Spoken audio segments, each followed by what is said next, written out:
É o seguinte, pessoal, antes da gente seguir com a agenda econômica em si, da semana e tudo mais, um dado fundamental foi divulgado na sexta-feira, que foi o PIB consolidado de 2024.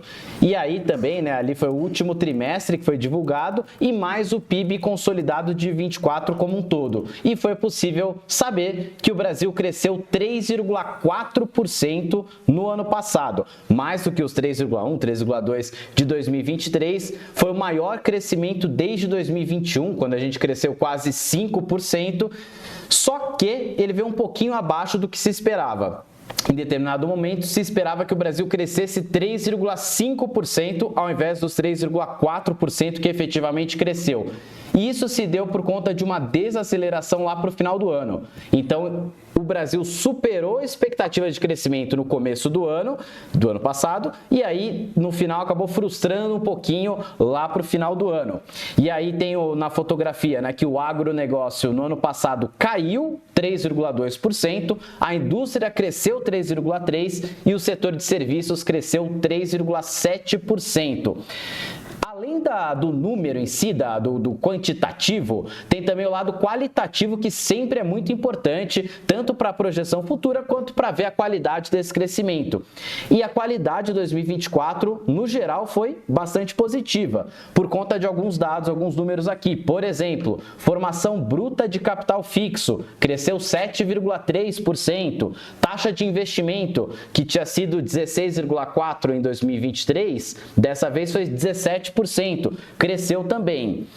Só que, como comentei, no final do ano teve essa desaceleração, o que coloca vários pontos de interrogação sobre 2025. Alguns dados já até colocam 2025 como tendo se estendido um pouco nessa ideia de desaceleração.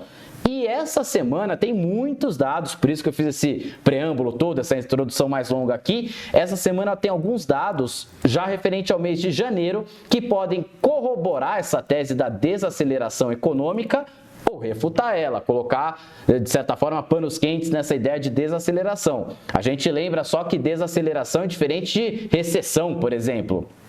Desacelerar é, por exemplo, o Brasil cresceu 3,4% e o próprio Ministério da Fazenda para 2025 está colocando que o Brasil vai crescer em volta de 2,5%. Ainda está crescendo, só que com menos apetite, menos vigor do que foi em 2024. O ministro Fernando Haddad, na sexta-feira, em entrevista ao Flow Podcast, inclusive, ele colocou o risco inflacionário, né, o temor inflacionário, como um dos pontos de preocupação e que, por isso, seria melhor que o Brasil não crescesse tanto em 2025 como foi em 2024 por conta da inflação de demanda. Vamos acompanhar tudo certinho. Essa semana, o que tem de agenda, então, a partir de amanhã?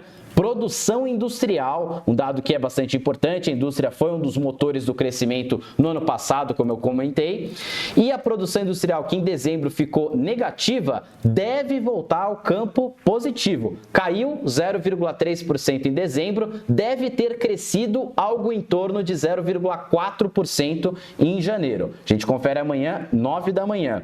Na quarta-feira é um dia de inflação, só que tanto aqui no Brasil quanto nos Estados Unidos.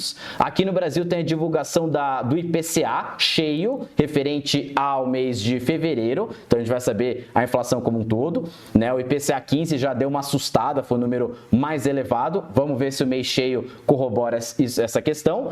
E também 9,6 tem o CPI, né, na sigla em inglês, nos Estados Unidos, que é a inflação ao consumidor, é uma das métricas mais observadas lá pelos analistas e pelo Federal Reserve, Banco Central Americano.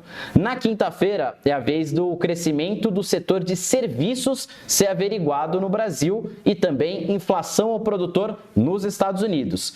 Para fechar, tem vendas no varejo aqui no Brasil, também mais um dado, são dados ali, fotografia do mês passado e do começo do ano, que dão mais uma evidência, mais uma indicação de o quanto a economia do Brasil efetivamente está crescendo ou não.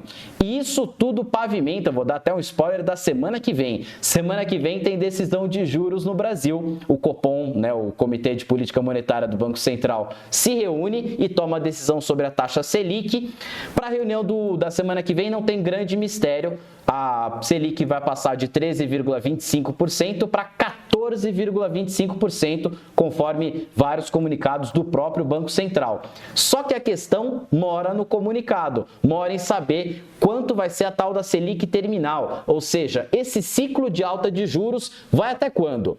Fica em 14,25 mesmo e para? Vai até 15%, como o Boletim Focus está colocando? Vai até 16%, como tem algumas assets, alguns bancos colocando? Fica um pouco mais para trás? Isso é fundamental para entender a qualidade do crescimento brasileiro em 2025 e do quanto vai ter fôlego ou não para crescer enquanto tenta combater essa inflação que já está dando indícios que deve ficar acima da meta mais um ano. Preocupação no bolso, tem, além de afetar a vida das pessoas, afeta ainda mais o caldo político complexo do Brasil, não é mesmo?